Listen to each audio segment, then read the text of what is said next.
Every revolution starts in the minds of the people. Arm yourself for the war of ideas. Take back your life. Take back your liberty. Tom Mullen talks freedom.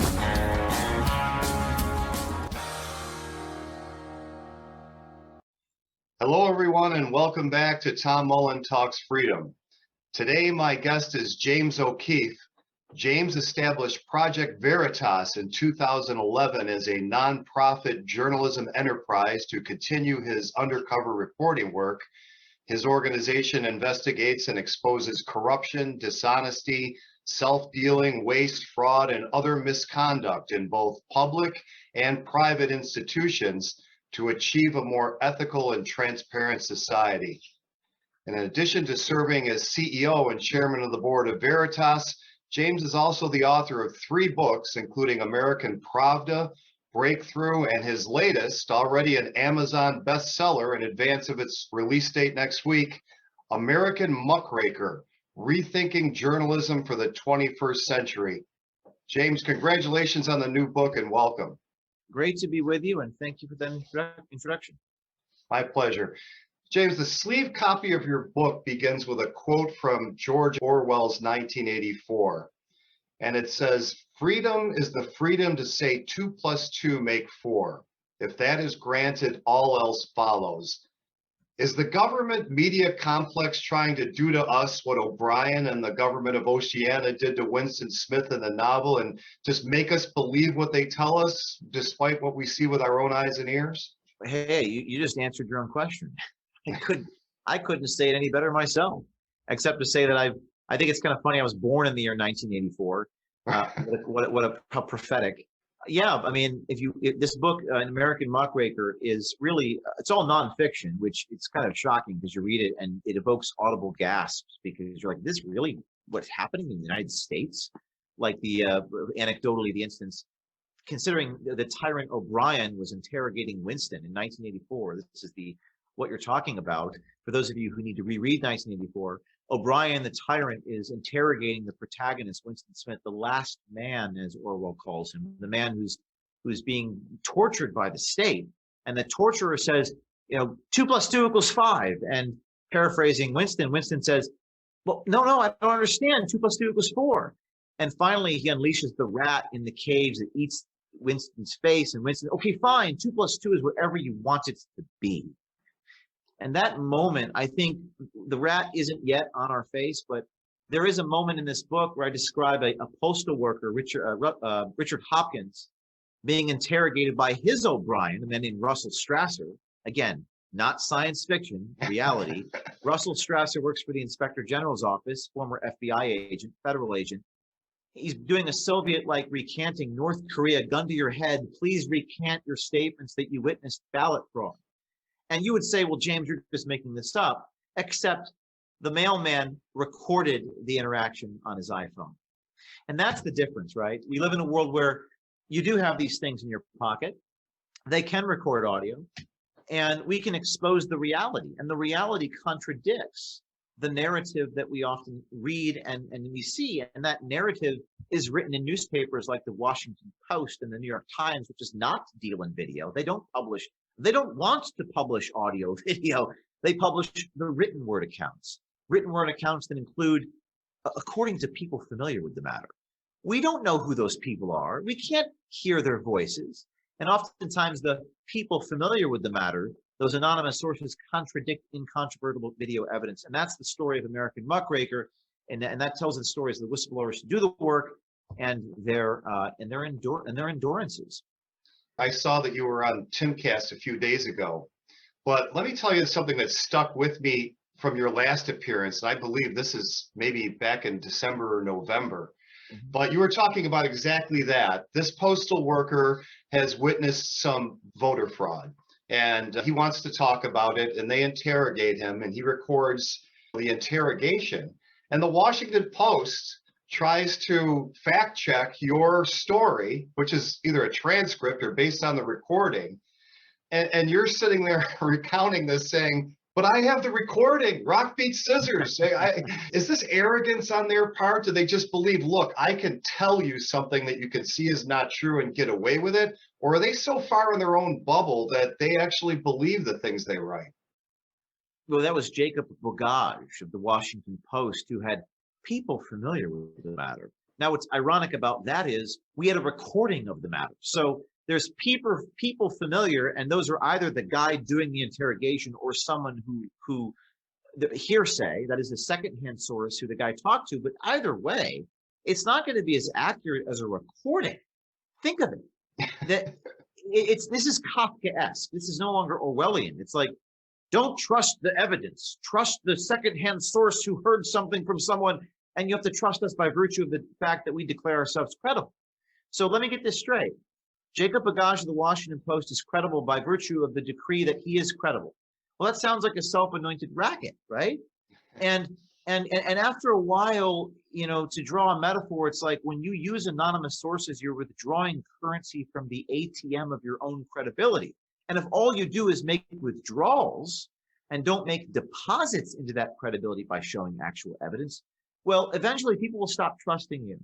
And that's why CNN's viewership is down, because people look at those chyrons and they start laughing at it. Maybe they're afraid to do anything about it because they don't want to be attacked by CNN. And that's the real issue at hand, by the way, the fear that Americans feel, the power of shame and humiliation. No one wants to be targeted by Jeff Bezos' Washington Post. No one wants to have chyrons on CNN attacking them, particularly the Republican Party, who's, in my opinion, spineless. But if you actually record it like Richard Hopkins did on his iPhone and record the audio of what's happening, you have the power to change hearts and minds. And that's the power of the visual medium. We live in an era where the audience of TikTok is now greater than Google. We live in an audio visual era, and that's a good thing. And I do believe that human nature, if you show people the reality, if you show people the truth, it can really open people's eyes in a way that the written word cannot. Why do you think so many people, and I'm thinking here of everything we've seen with the COVID response by the government and how much of a failure it is, why do so many people not believe their own eyes and go along with the narrative and even vehemently defend it? Fear. It's real simple, fear. They understand intuitively the power of the press to humiliate them. And you have a choice to make. And I write about this in this book. The first chapter of this book is called Suffering, right? It's about pain. It's about endurance. It's about surviving these horrible things. Whether it's David Daleiden being raided by Kamala Harris, then Attorney General of California, Andy Ngo being hurled cement milkshakes at him for reporting on Antifa in Portland, or my colleagues being raided by the FBI. I myself was put in federal shackles in New Orleans for walking into a federal building, showing my real ID and asking questions. Nobody wants to go through this. You have to be a masochist in some regards to go through this. You have to inflicting pain upon yourself. And you might say, what type of sociopath would do that? Well, people who care about the truth. And I think you have a choice to make. You can follow your conscience and give up your livelihood, or you can not follow your conscience and be forced to live by lies. And I think increasingly people are willing to do whatever it takes to get the truth out there. And I'm saying this as someone who's been doing this for 10 years. I've seen a lot since the pandemic started. So many brave people have come out, and their courage is contagious. And it's so much more exciting and exhilarating, and frankly, more fun to do real journalism than to parrot the lines that the administrative agencies give you. The problem in modern journalism is that they don't want to bite the hand that feeds them. They get too cozy with their sources at the Pentagon or the White House or the FBI, and they don't want to expose those groups because they get their information from those groups, and oftentimes the information they get is a prepackaged plastic piece of propaganda, and then they disseminate that to the world. So you have to be willing to go undercover. You have to be willing to say things that run contrary to the established narratives. Well, that's a great segue into something else I want to ask you about. And what's great about your book is it's not just hooray for me, look at all the good I've done, but you take on some of the tough criticism. And let me read you another 1984 quote just to get your reaction, and this relates to your work. So I'm speaking specifically not about whistleblowers like Mr. Hopkins, but more when you've used an undercover camera, kind of deceived somebody into telling you something. Right. So Orwell writes, and for all the listeners, if you haven't read 1984, they had something called the telescreen, where not only you could watch TV, but the government could watch you through the screen. So this is what I'm talking about. And Orwell writes, there was, of course, no way of knowing whether you were being watched at any given moment, how often or on what system the thought police plugged in on any individual. It was guesswork. It was even conceivable that they watched everybody all the time. But at any rate, they could plug in your wire whenever they wanted to. You had to did live from habit that became instinct, in the assumption that every sound you made was overheard, and except in darkness, every movement scrutinized. Now, James, as far as the government officials are concerned, I'm happy to have them living like that. But for all the people who are private individuals and not necessarily public figures, is there a danger that your type of journalism creates this for the average people out there? Yeah, I spent a whole year writing one of the chapters in this book called Privacy. And I think privacy, I might make it its own kind of Thomas Paine packet, like the Encounter Books does. This is a fascinating subject. I'm fascinated by the ethics of what I do. And I think you touch upon an interesting point. What is privacy? It was a term really manufactured by Louis Brandeis in a Harvard Law Review from 1890. This is Louis Brandeis, Supreme Court Justice, and Samuel Warren invented this right to privacy. But if you actually dissect what it means, we don't bug people like 1984 did in the television screens. We only record people when we're with them. That means you know that you're being spoken to. Now think of it using common sense. You could talk to me and I could have no recording device. I could write down what you say, and then I could write an article about what you say, and no one would claim I'm violating your privacy. You voluntarily shared information. So we view the hidden camera and the audio app on the iPhone as an extension of the pencil and paper. And we've won in court many times using this argument, because when newspapermen, when they write down a written account of something, it's never as accurate as a video recording. And surely society would not consider reasonable an expectation of privacy, which considers a less accurate event, a rendition of the events in question, more reasonable to do. And so privacy is an interesting topic, and really what it comes down to is someone's dignity. People don't like being photographed, but that's not privacy, that's dignity. That's to say the right to control dissemination of one's own image. And we think that it is our cross to bear as citizens. You know, I have wrestled with this. You really do have to behave like someone's always watching. And that is something that we try to do. We're not perfect. Nobody is. We're all sinners. But we do have to draw a line. There are certain areas we don't cross. We don't go into someone's bedroom, right? We don't explore the sexual or the intimate parts of people's lives. Intimacy is something I think that secrecy applies to.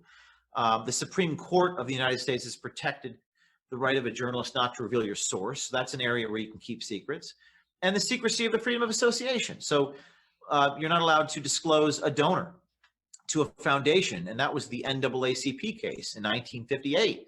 The reason was the intrinsic exercise of the First Amendment. You can't retaliate against people who donate to causes.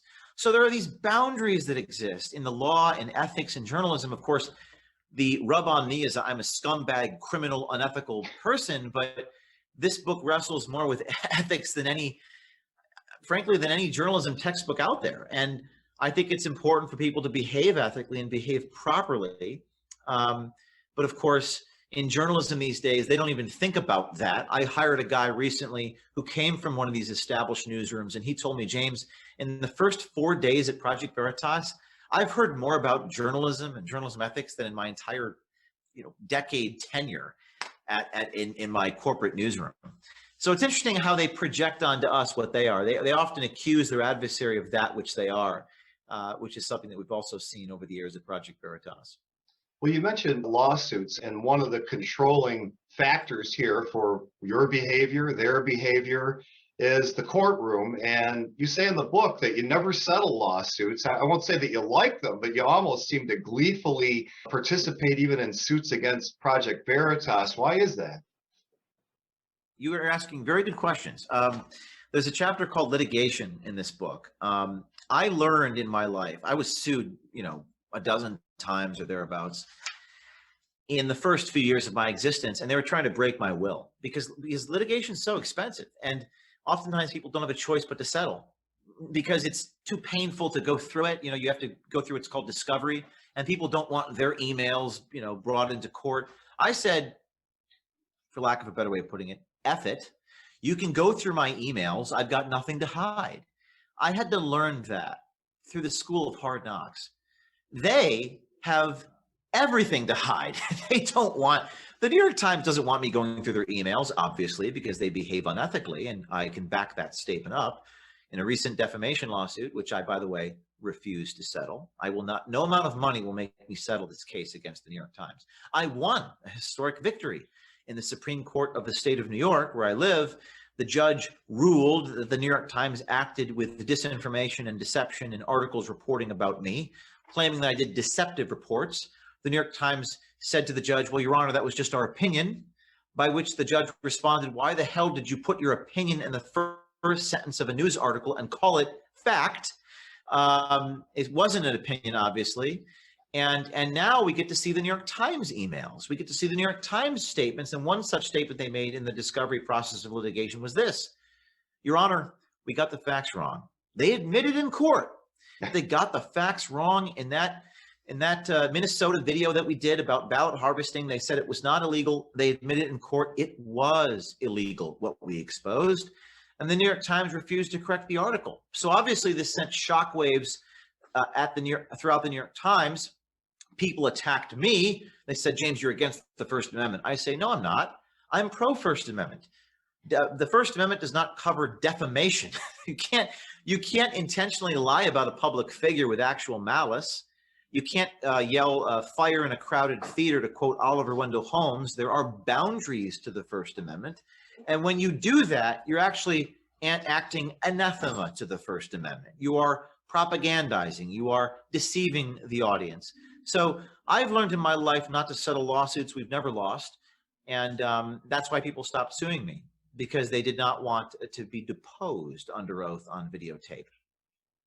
Yeah, things change when the hand is raised and the other one's put on the Bible. All of a sudden, the story changes quite a bit. That's right.